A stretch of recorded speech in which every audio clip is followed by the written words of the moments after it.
शुरू हो गया है। देखिए एनसीईआरटी का एक सॉल्व एग्जाम्पल है 28। सॉल्व एग्जाम्पल 28 इसमें है कि A B C B three vector such that mod A equal to 3, mod B equal to 4 and mod C equal to 5 है। ईच और one of being perpendicular to the sum of other two, यानी कि A dot B plus C equal to 0 है। A dot B equal to 0 है, तब हम लोग का उसी तरह से B dot C plus A equal to 0 सभी एक दूसरे पर इस तरह से परपेंडिकुलर है। तो हम लोग का ये कितना हो जाएगा, A dot B plus A dot C equal to 0 हो जाएगा, B dot C plus C dot A equal to 0 हो जाएगा।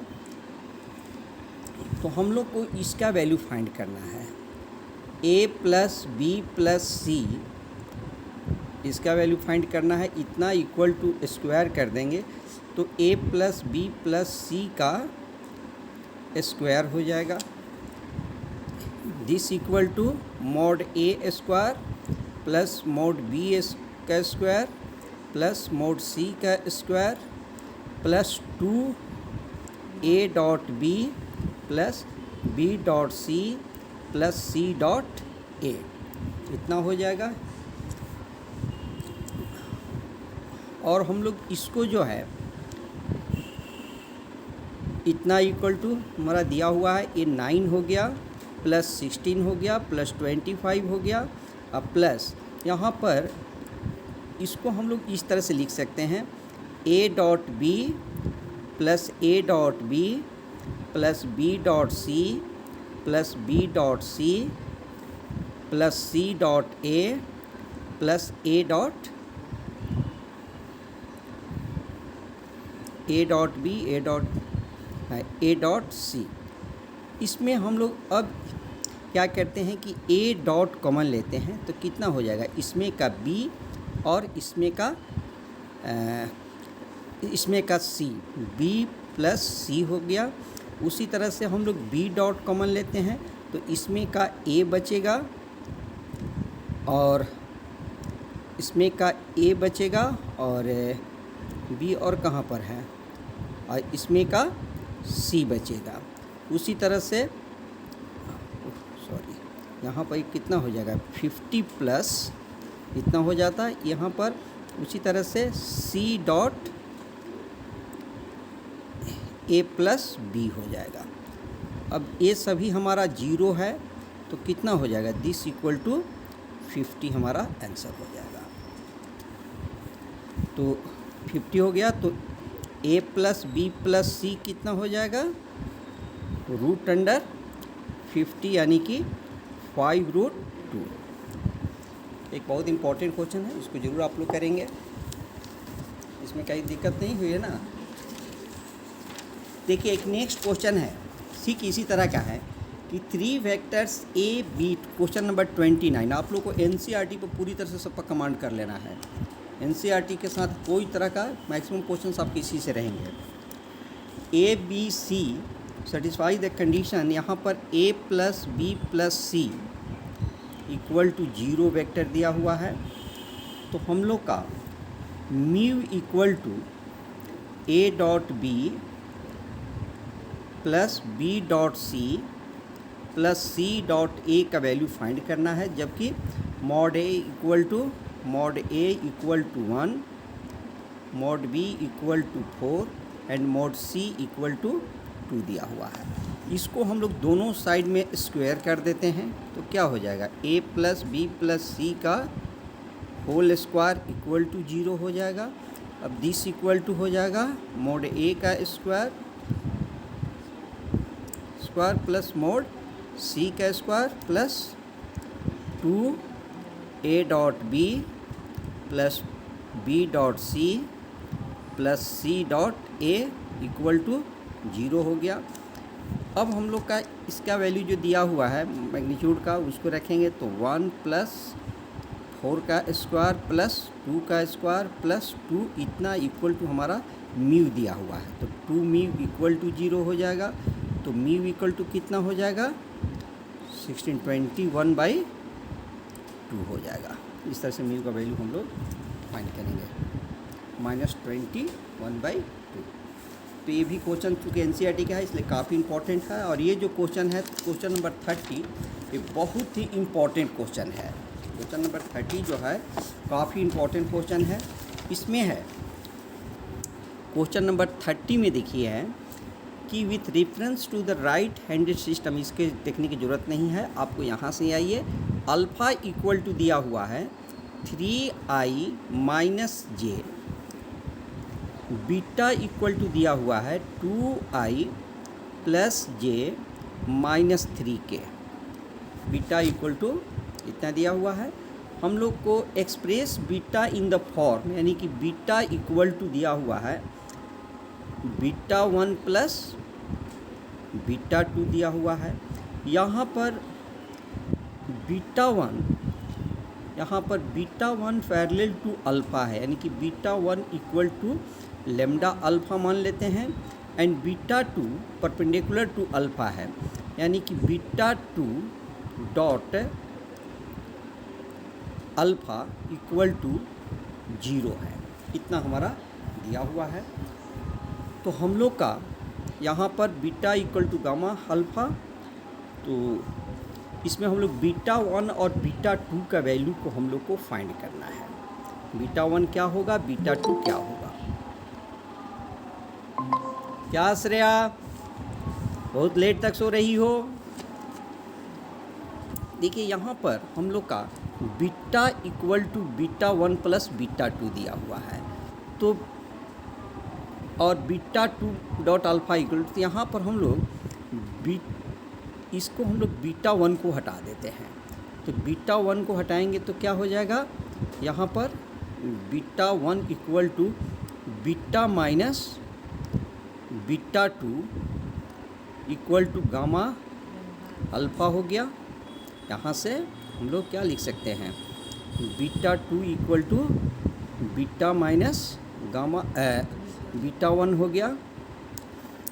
तो बीटा माइनस बीटा 2 इतना हो गया। और हम लोग इसमें जो है beta 2 dot alpha equal to 0 दिया हुआ है। बीटा 2 इसको हम लोग क्या लिख सकते हैं,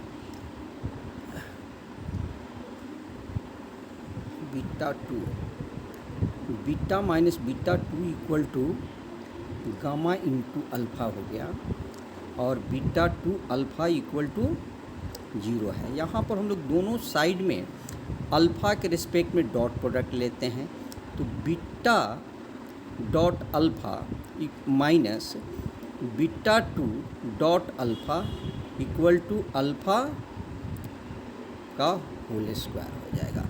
अब बीटा डॉट अल्फ़ा, इसका हमारा डॉट प्रोडक्ट कितना हो जाएगा, ये 6 हो गया -1 हो गया। और यहाँ पर हम लोग का बीटा 2 को ज्यों का त्यों छोड़ देते हैं। बीटा 2 डॉट अल्फ़ा, अल्फ़ा भी रहने देते हैं, अल्फ़ा इक्वल टू इतना into alpha square equal to क्या हो जाएगा, 3 स्क्वायर प्लस 1 हो गया, 1 का स्क्वायर, तो कितना हो जाएगा 6 minus beta 2 dot alpha equal to 10 हो जाता है।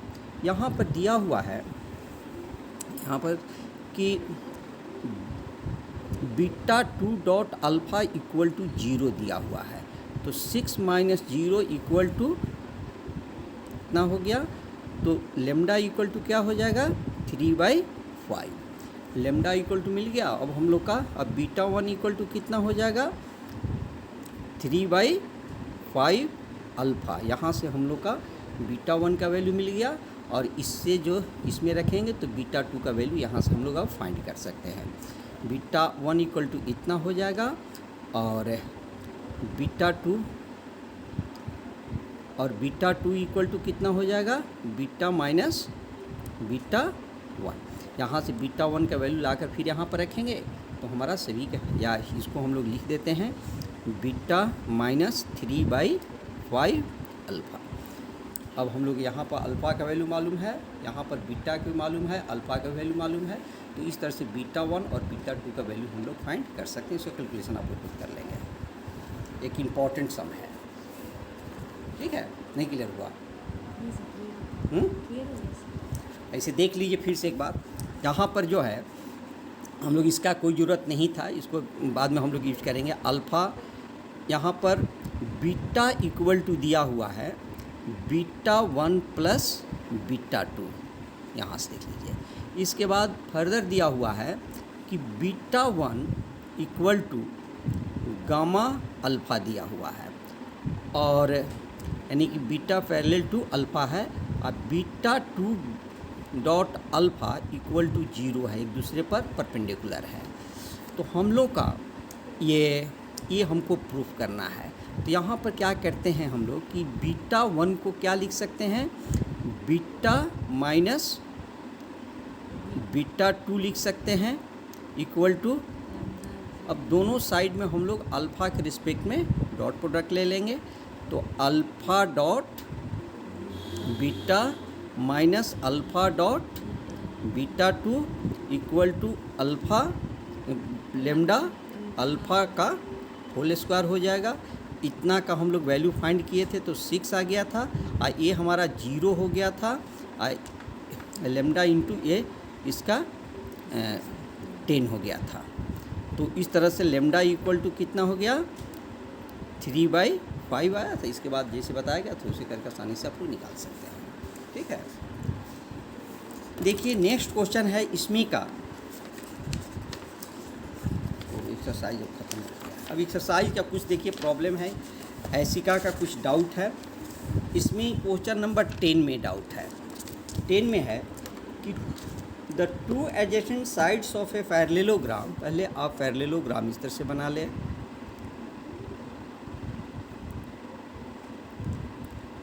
ओ ए बी सी।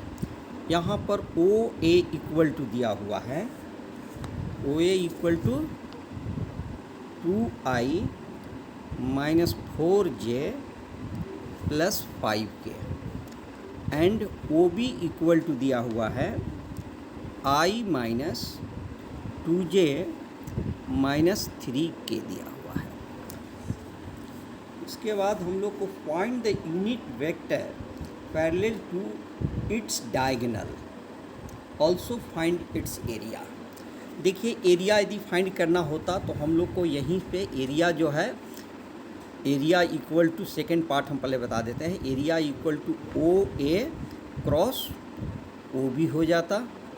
इतना इक्वल टू क्या हो जाता हमारा, आई जे के, यहाँ पर 2 माइनस 4 5 1 माइनस 2 माइनस 3, इतना हो गया। इसको हम लोग मॉड ले लेते हैं, ये डिटर्मिनेंट का साइन था अंदर वाला, ये हमारा मॉड मैग्नीट्यूड का आपका इतना निकल जाएगा, तो इससे एरिया निकल जाएगा।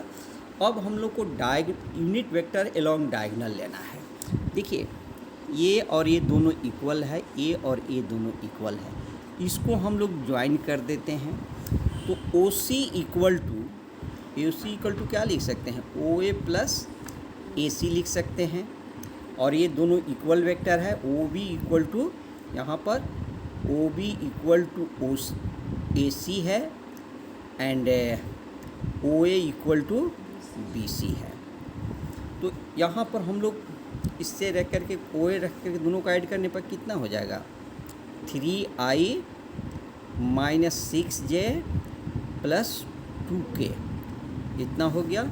ओ सी इतना हो गया, तो मैग्नीट्यूड ऑफ ओ सी कितना हो गया, 9 प्लस 36 प्लस 4 यानी कि 7 हो गया। तो यूनिट यहाँ पर यूनिट वेक्टर अलोंग ओ सी कितना हो जाएगा, यहाँ पर वेक्टर ओ सी बाई इसका मैग्नीट्यूड, तो कितना हो गया, ओ सी आ गया था 3i minus 6j plus 2k हो गया बाई 7। ये हमारा पहला पार्ट इसका आंसर हो गया। अब इसमें एक डायगोनल और है। हम लोग यहाँ से यदि ए बी फाइंड करते हैं, ए बी इक्वल टू क्या हो जाएगा, ए ओ प्लस ओ बी। जैसे बताया था एडिशन के लिए कि बीच में हम लोग यहाँ पर इनिशियल सेम होना चाहिए और एंड भी यहाँ पर सेम होना चाहिए, ये दोनों आपस में कोइंसाइड करना चाहिए। इसको हम लोग क्या लिख सकते हैं, ओ बी माइनस ओ ए। अब इसमें से इसको सब्ट्रैक्ट कर लीजिएगा तो आपका ए बी के अलॉन्ग यूनिट वेक्टर मिल जाएगा, और यूनिट वेक्टर जैसे पहले जो बताया गया है मैग्नीट्यूड से डिवाइड कर देंगे तो इसके अलॉन्ग यूनिट वेक्टर हो जाएगा। क्लियर हो गया। देखिए नेक्स्ट क्वेश्चन है, नेक्स्ट और लास्ट भी है, क्वेश्चन नंबर 15 में है। यहाँ पर a इक्वल टू दिया हुआ है i plus 4j plus 2k, b equal to है 3i minus 2j plus 7k दिया हुआ है, and c equal to 2i minus j plus 4k दिया हुआ है। बहुत इंपॉर्टेंट क्वेश्चन है ये।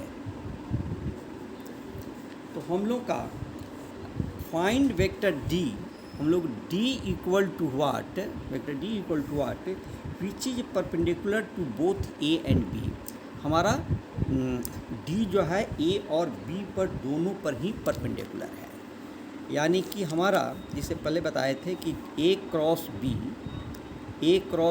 Equal to mod a mod b sine theta unit vector n।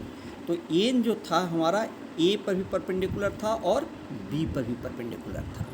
तो इसको हम लोग यदि इसके अलॉन्ग यूनिट वेक्टर फाइंड कर लें तो हमारा a cross b by a cross b एक यूनिट वेक्टर हो गया, यानी कि n के बराबर इतना हो गया। और ये जो d जो है हमारा इसी के अलॉन्ग है, यहाँ पर हमारा d जो है इसी के अलॉन्ग है, ये तो हमारा यूनिट वेक्टर हो गया, ठीक है। और इतना इक्वल टू क्या है, हमारा लेमडा d है। इतना इक्वल टू क्या है, लेमडा d है। हम लोग को लेमडा का वैल्यू यहाँ से फाइंड करना है। तो यहाँ पर जो है, यहाँ पर जैसे यूनिट वेक्टर हो गया n कैप, ठीक है, और d इक्वल टू जो है लेमडा n कैप हो गया। इस तरह से लिखिए इसको, यूनिट इतना इक्वल टू यूनिट वेक्टर ही रहने दिया गया है। अब हम लोग यहाँ पर a क्रॉस b पहले फाइंड करेंगे। तो a क्रॉस b कितना हो जाएगा, i j k, यहाँ पर 1 4 2 हो जाएगा, यहाँ पर 3 माइनस 2 7 हो गया। इसका वैल्यू आप लोग फाइंड कर लेंगे। इसके बाद यूनिट वेक्टर मिल जाएगा। जब यूनिट वेक्टर मिल जाएगा तो हमारा n मिल जाएगा। तो d इक्वल टू कितना हम लोग मान लेते हैं, डेल्टा n, ठीक है। और c dot d equal to कितना दिया हुआ है, 15। तो हम लोग को यहाँ से इसके अलॉन्ग यूनिट वेक्टर, इसका वेक्टर फाइंड करना होगा। तो हम लोग देखिए, तो इस डिटर्मिनांट को जब हल करेंगे तो i इंटू कितना हो जाएगा, 32i हो जाएगा ये, और ये कितना हो जाएगा, माइनस ये 7 माइनस 6, यानी कि माइनस j हो जाएगा। अब प्लस यहाँ पर k में कितना हो जाएगा, -2 और 12 माइनस 14 k हो गया, ठीक है, इतना हो गया। तो इसका यूनिट वेक्टर कितना हो जाएगा, n इक्वल टू कितना हो जाएगा, 32। आई गलती तो नहीं हुआ है ना, एक मिनट, यहाँ पर कौन सा क्वेश्चन था, 1 4 2 3 माइनस 2 7, तो कितना हो जाता, 28 प्लस 32, बहुत लंबा डेटा गया था इसीलिए कर रहे हैं। और जे इक्वल टू हो गया यहाँ पर 7 माइनस 6, तो ये माइनस जे ठीक हो गया। और ये हो गया -2 और 12, -2 12 -14 के भी ठीक है। तो इसका मैग्नीट्यूड कितना हो जाएगा यहाँ पर? Mod A cross B equal to, बहुत लंबा हो जा रहा था, 32 का स्क्वायर प्लस 1 का स्क्वायर प्लस 14 का स्क्वायर, कितना हो जाएगा? बहुत लंबा हो गया।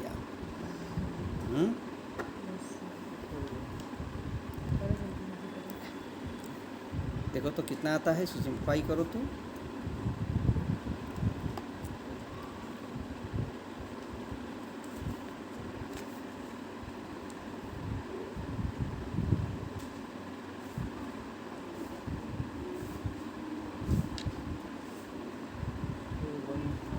कितना कितना 122 इसका रूट नहीं निकल रहा है ना। इसको क्या किया जाए? देखिए, इसको लिखने से अलग दूसरा तरीका है भी नहीं हम लोग का। तो चलिए देखिए, यहाँ पर A cross B equal to हो गया आपका 32i minus J minus 14k था, ठीक है।